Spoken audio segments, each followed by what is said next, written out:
जीवित परमेश्वर के आज्ञाकारिता के वचन। इतिहास की दूसरी पुस्तक अध्याय 4। फिर उसने पीतल की एक वेदी बनाई।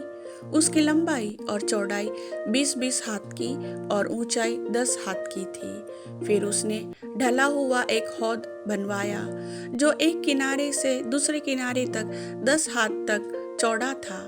उसका आकार गोल था और उसकी ऊंचाई 5 हाथ की थी और उसके चारों ओर का घेर 30 हाथ के नाप का था।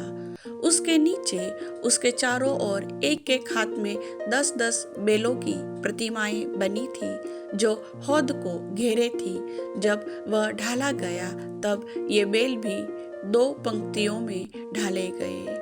वह 12 बने हुए बेलों पर रखा गया, जिनमें से 3 उत्तर, 3 पश्चिम, 3 दक्षिण और 3 पूर्व की ओर मुंह किए हुए थे और इनके ऊपर हौद रखा था और उन सभी के पिछले अंग भीतरी भाग में पड़ते थे।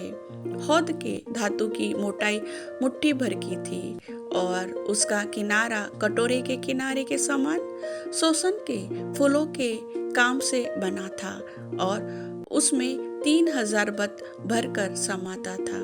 फिर उसने धोने के लिए 10 हौदी बनवाकर 5 दाहिनी ओर 5 बाईं ओर रख दी।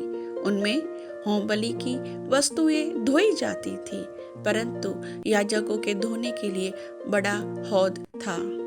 फिर उसने सोने की 10 दीवट विधि के अनुसार बनवाई और 5 दाहिनी ओर और 5 बाईं ओर मंदिर में रखवा दी। फिर उसने 10 मेज बनवाकर 5 दाहिनी ओर और 5 बाईं ओर मंदिर में रखवा दी और उसने सोने के 100 कटोरे बनवाए। फिर उसने याजकों के आंगन और बड़े आंगन को बनवाया और इस आंगन में फाटक बनवाकर उनके किवाड़ों पर पीतल मढ़वाया। उसने हौद को भवन की दाहिनी ओर अर्थात पूर्व और दक्षिण के कोने की ओर रखवा दिया। हुराम ने हंडों, फावड़ियों और कटोरों को बनाया। इस प्रकार हुराम ने राजा सुलेमान के लिए परमेश्वर के भवन में जो काम करना था उसे पूरा किया, अर्थात 2 खंबे और गोलों समेत वे कंगनियां जो खंभों के सिरों पर थी और खंभों के सिरों पर के गोलों को ढकने के लिए जालियों की 2-2 पंक्ति और दोनों जालियों के लिए 400 अनार और जो गोले खंभों के सिरों पर थे उनको ढकने वाली एक एक जाली के लिए अनारों की 2-2 पंक्ति बनाई। फिर उसने कुर्सियां और कुर्सियों पर की होदियां और उनके नीचे के 12 बेल बनाए।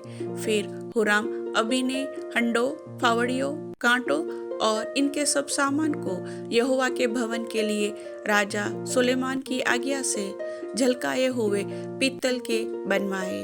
राजा ने उनको यरदन की तराई में अर्थात सुक्कोत और सारतान के बीच की चिकनी मिट्टी वाली भूमि में ढलवाया।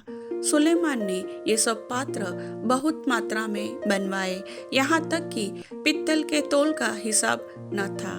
अतः सुलेमान ने परमेश्वर के भवन के सब पात्र, सोने की वेदी और वे मेज जिन पर भेंट की रोटी रखी जाती थी, फिर दीपकों समेत शुद्ध सोने की दीवटें जो विधि के अनुसार भीतरी कोठरी के सामने जला करती थी और सोने वरन नीरे सोने के फूल, दीपक और चिमटे और शुद्ध सोने की कैंचियां, कटोरे, धूपदान और करछे बनवाए।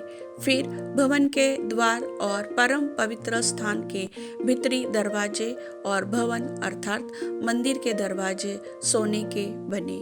प्रभु वचन के सुनने वाले सभी भाई बहनों को आशीष दे। आमीन।